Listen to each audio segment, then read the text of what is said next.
What up, Fubs? Welcome back to another vlog. How you guys doing?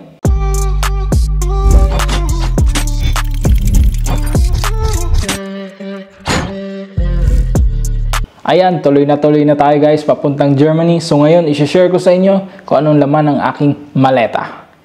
What's inside my luggage. Actually, ginawa ko na to last time, year 2019, nung pumunta ako ng Taiwan. But this is very different kasi pinaghandaan ko to. Lahat ng mga kailangan kong dalhin, nilagay ko na sa maleta ko. As you can see, meron tayong dalawang maleta dito, hand carry, at saka ito yung check-in luggage ko. Ang problema lang, mabigat yung dala ko na pang hand carry. Sobra-sobra dito sa maleta na to kasi maleta pa lang is 2 kilos na. So, disregard na lang natin to. Ito na lang ang gagamitin ko, yung laptop ko. Kasi ang laman nito, so ipapakita ko sa inyo. Ayan, portable speaker. Tapos yung laptop ko. Then meron pa akong isang maliit na laptop kasi itong malaking laptop ko, sira na yung ilalim niya. So, pambahay na lang siya, pang video editing. Yung isa, yun yung gagamitin ko pang school. Tapos nandito na rin yung mga pang winter ko kasi mga pagdating ko sa airport, 'di ba? So malamig na, kailangan ko ng pang winter. Ayan. Tapos diyan din mga charger, mga battery at mga electrical. So as you can see, naka-Canada ako, supposed to be. Dapat German ito, kaya lang ito yung nakita ko sa ukay-ukay. So ito yung hand carry ko. So try natin siyang kiluhin. Meron akong pang kilo dito.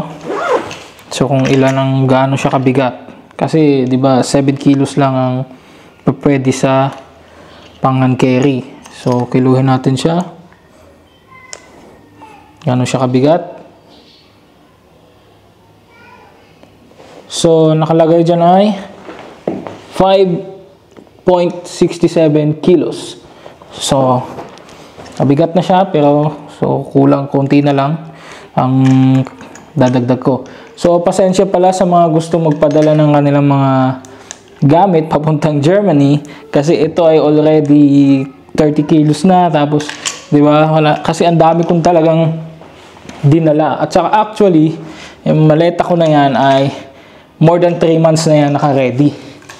Kasi talagang sobrang excited ko, dapat October 14 nga nandoon na ako, kaya lang hindi natin maiwasan.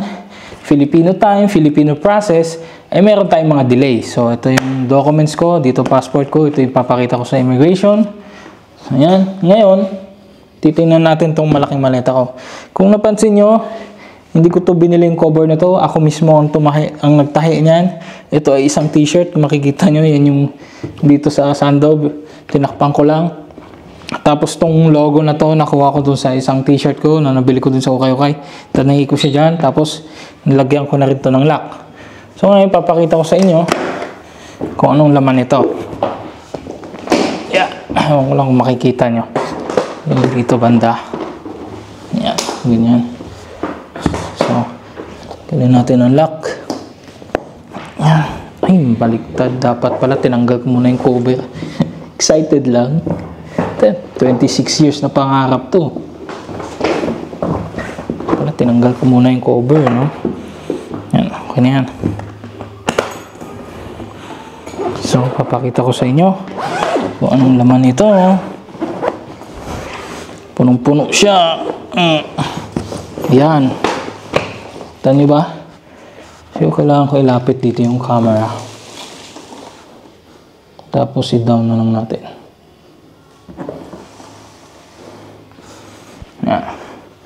So, kita nyo yung keyboard ng, kasi yung laptop ko, sira na ang keyboard nun.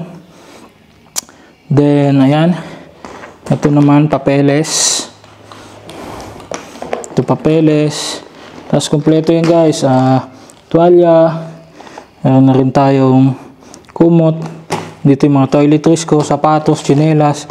May mailo pa ako dito. Ayan. Pakita ko sa inyo. Tapos, meron tayo ditong bag. Itong bag na to, nabili ko lang sa sa Shopee. 160 pesos. Tapos, kinostomize ko na lang. Pinalitan ko yung zipper para mas maganda. Tapos, meron din akong baonan para sa pagpasok ko sa school. Yan. Talagang ready tayo guys. Kasi last time sa Taiwan, wala tayong kadala-dala. So, di ngayon, prepared tayo. Yan, ang laman ng aking maleta. Mga documents. Tapos dun sa kabila, dito, yan. Dito yung mga underwear ko, panyo, tapos mga medyas ko. Buksan mo to. Ito kasama ng maleta para lagayan ng labahan.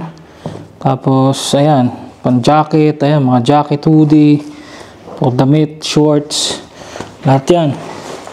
Talagang pinagandaan ko yan.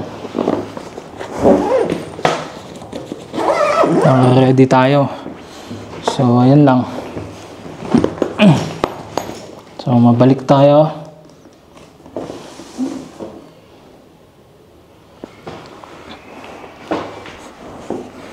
So ayan guys, ang laman ng aking maleta. So sobrang excited natin. 3 buwan na yan, mahigit. Nakatenga dyan.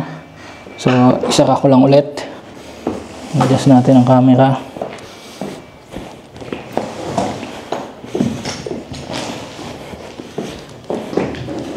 Yung cover ko, lahat pala tinanggal ko na kanina yun.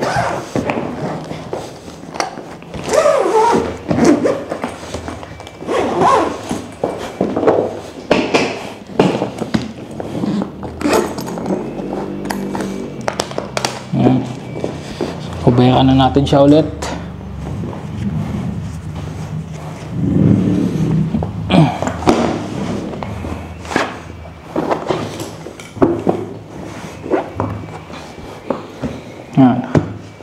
So bale, ang mangyayari nito guys, ito yung luggage ko, di ba? Tapos ayan, documents ko. Tapos ayan, ito na yung hand carry ko. Tapos may sling bag pa ako para dun sa vlogging camera ko. So susuotin ko yan ng ganyan. Tunog yung speaker ko. Ayan, di ba? So kaya lang mahirapan ito maglakad kasi ang bigat niya, no? Almost 6 kilos. More than 6 kilos. Di ba? No choice eh. Dito ko talaga sana ilalagay. Yan sana. Dito ko talaga sana, kasya sana to. Kaya lang, so aabot siya ng mga 9 kilos. Di over na ako, di ba? So no choice tayo. Ang convenient sana kasi hilahin ko lang siyang ganun, di ba? Papasok ng airport, wala. Ang mangyayari, ganito. Yung sling bag ng laptop, tapos to. So, yun ang magiging ano ko. Magiging dala ko. So, ayan. Yan ang magiging setup ko. So, salamat guys sa suporta nyo kasi sobrang pangarap ko to. 26 na taon kong hintay. At ngayon matutupad na, pupunta tayo ng Germany. So that's it for today. If you're feeling what I'm saying, keep your head up. And if you need someone to talk to, hit my line up. See you guys in another vlog.